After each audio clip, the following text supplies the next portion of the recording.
I'm so glad that I found this comic when I went garage selling earlier this summer.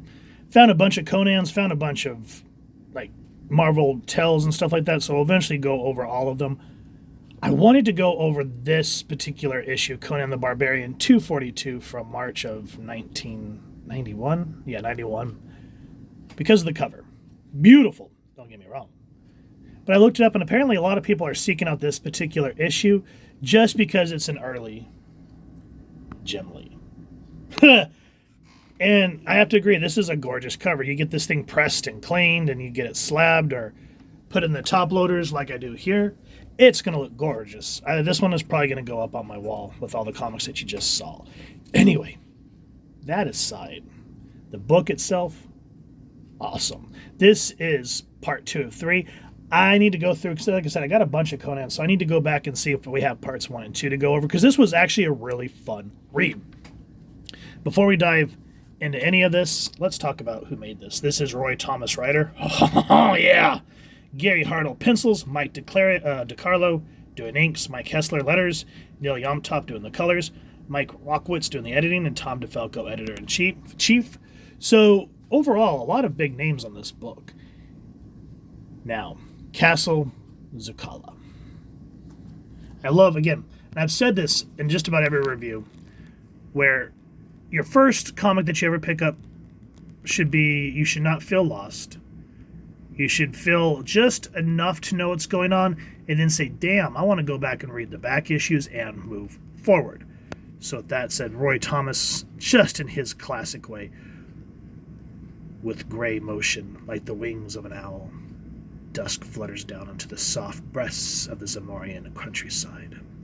Not long ago, a single-minded troll had sprung from beneath a bridge, seeking to bar a little caravan's way. Thus, Conan can be forgiven if, on spying 2 column crouching stone gargoyles flanking his path, he passes between them slowly, warily, his cold, still eyes watchful for any sign of life in the motionless statue. Now, before we continue, I do also want to say, featuring characters created by Robert E. Howard, I'm going to say that I'm a little ignorant. When they say that, are they talking about the creation of who created Conan or Sonja? Let me know down in the comments. Now, going back, we've set the scene, got that very gothic architecture, but there is none. And so he moves on, his keen animal senses yet alert for the slightest hint of movement. And we do not see dynamic panels like this enough anymore. Spawn of Arbella. That's one hand you won't be laying on me. When I first read this through, again, I was just kind of like, 90s Conan comics, who gives a damn? And then I read it and I was like, holy macaroni, I love it. So Conan is leading this caravan. I just wanted to set the stage to show the level of storytelling. This is like, again, I know I hate using this term, but I cannot think of a better analogy. Boomer saying, oh, you're just reading funny comics. They're thinking Daffy Duck and Archie. Like, whenever you talk to older generations, they'll say, oh, yeah, I read Archie and Casper. And then they didn't realize what happened to comics in that time period. It became a visual novel. For a time. Because nowadays they'd be like, oh, his hand fell off. He's a grumpy fuss. No mochaccino for you tonight. But before the cutesiness in comics happened. Now, there's a caveat to that. I don't mind cutesy if they're doing like kids comics and it's supposed to be funny for kids. But when you take major comics like X-Men, Avengers, and they start putting that stuff in, it wears thin quick because we're not toddlers. Anyway, I'm going to leave that alone. But I just want to show why these should be cherished now. Just like with classic literature. I've never liked sorcery, whether it broods in silence or prattles on endlessly like you two. But I've business in Coraja, I think's how you pronounce that. To the south, and I'm cursed I'll be let the likes of you bar my way. Caranthus, can't your ibstick deal with these troublesome things? Perhaps, but they're no quarrel with me, Cimmerian, only with you. I am, after all, the priest who is to officiate tomorrow at the Masters' wedding. So I'm good enough to bodyguard you from the brigands, but I'm on my own when wizardry strikes, am I? Very well. Then it seems you're to get a human hand to replace the one you lost, my brother. Right or left, it makes no difference. What in the name of the Tarum is wrong up here? Do I have to get out and push this carriage the rest of the way to Castle Zucala? And this is showing Red Sonja. Now again, we have the idea of what's going on in this part 2 of 3 series. Again, Conan is leading the way for this wedding procession to Castle Zucala. Red Sonja is the bride. This Ibis, what the hell is his name again? Hold on. Yeah. Caranthus. And that's his ibstick. And so we see the tone of these gargoyles change. Is that buffoon of a barbarian with you, my lady? I suppose, in a manner of speaking, I'm glad someone here was expecting me, unlike that troll back at the bridge. He's never been an embarrassment, dear lady, but now your party may pass. Please give our regards to our Lord Elrond. And so the procession continues on to Castle Zucala. And I just love that establishing shot, the shadows, very gothic architecture, as I've said. And even though Conan hates what's going on here, let's say we let bygones bury themselves, Sonja. My hand. And she just straight up passes him. Suit yourself. So there's a reason that Sonja's acting very cold to Conan, because apparently they've worked together. I've not read a whole lot of Conan. I read Sonja comics, and I've been meaning to, just never seem to find the time. Anyway, there's a reason for the way she's acting. And we meet Lord Elrond. I thought it was another name, but don't listen to me. But I just like how the way he walks down is very regale, very majestic. And Conan here, well, High Priest, where's this high-born half-wit who would be a she-devil's lord and master? Off-stroking his aging blue veins, no doubt. I'll beg your forgiveness all for not greeting you at my castle door.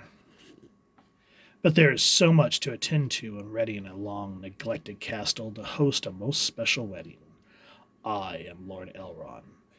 You, Lord Sire, are surely the priest come to perform my marriage. And so Conan kind of has to eat his words. All right, so he's neither old nor drooling. I still can't see him being the one to put a ring through Sonja's nose.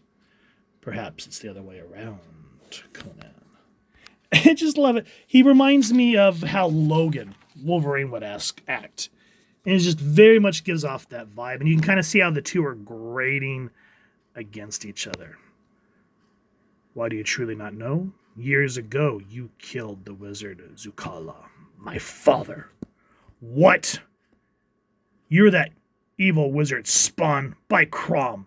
If you lured me here somehow to exact a blood revenge, nothing could be further from my mind, my good man. I never knew my sire. But by all reports, he was every bit the evil wizard you proclaim him to be. And you kind of want to like this guy. And so now we get a very awkward pre-wedding dinner. And I just love how they make sure everything's kind of darkened. They just use these type of blues and greens to kind of mute out everything so that your eye is drawn right to the dinner table. That is a use of great color and perspective to get your eye on what's supposed to be going on. Now Conan's like, but where's that prodigious Cimmerian appetite of which my betrothed has told me? I am not hungry. Tell me, how did you and Sonja meet? And why is she wedding you on the morrow? That's it. I've sat quietly by because Caranthus and then Lord Elrond invited you. But the way and wherefore my marriage is my business, and I won't have you sticking your broad nose into it. So you think, yeah, relax. Why are you so cranky? Again, there's a reason for it. Now, the story that Elrond here gives us, he was on his way to inherit Castle Zucala, which was his father's, and they were raided by, highwaymen. And Sonja flew into battle. But the fast approaching rider I beheld out of my corner's eyes proved to be a woman in harness and armor, beautiful as the vision of a goddess and lethal as a viper's burning venom. I know I am young and have led a sheltered life, but when the last of the brigades had been dispatched, my heart lay there in the dust beside them. What are you doing? Get up! Introducing myself, I begged her to become my wife and the mistress of Castle Zukala. And when she refused and mentioned her oath, I impetuously decided that if defeating her in battle was the only way to her heart, why then I would carve my way there with a blade trained by the greatest masters in Zingara. After some minutes of sparring, she paid me the highest of compliments. Surely you are the best swordsman I have ever faced. And I just like how Conan's thinking, So apparently he beat her. You have won. If you desire my hand instead of my blood, it is yours. Oh, most assuredly I do, my lady. And you're thinking, how could he best Sonja? And Conan's just not biting it. I say to lose such at swords to such as you, Sonja must have been either light-headed or drunk. Fwadonk! You lagger, swilling lout! What the devil, girl? Lord Elrond is too much the gentleman to call out for these insults, but I am not. Be here when I return. And she just comes out, armor, weapons, blazing. Well, there she is. In Mitra's name, she's been gone long enough to start a new war between Turon and... Do you still think I was in my cups when Elrond bested me? Crom! And you notice she's not holding back. Because Conan even explains that they've been drinking buddies, sparring buddies, and she's out for blood. Whew. So she tells Elrond to make him leave. Now we come to find out that there is a reason for the way Elrond is and why Sonja. Again, I don't want to give all this away, but everything comes to a powder keg at the end and makes you want to read the next issue. My God, the angles, the coloring, the artwork. I mean, look at this. I've given you enough of this story to see why this would be entertaining and what will be the fate of Red Sonja. Guys, this is classic storytelling at its finest. I know a lot of people will be like, oh, I just chase keys. Da, da, da. I do too. I mean, you see them on wall. But just like with books, I love a good story, and I want parts 1 and 2. I don't care if they're worth like 50 cents. This classic storytelling by Roy Thomas. And I want more. So if you guys want more and enjoyed what you've read, please first and foremost support your local comic shop and see if you can find this series either in the singles or a collected trade. And if you've enjoyed this review, really would appreciate if you take a moment to like, share, and subscribe. Helps the channel more than you could possibly know. And if you don't mind hitting that fancy little crom bell next subscribe, that way we can upload content, you guys get notified. Come to the channel, and I love talking with y'all and hearing your thoughts and feedback down in the comments or the socials, which I will make sure to leave the links down in the description. So with all that said, hope you all continue to have an absolutely amazing day reading, and happy hunting, everyone.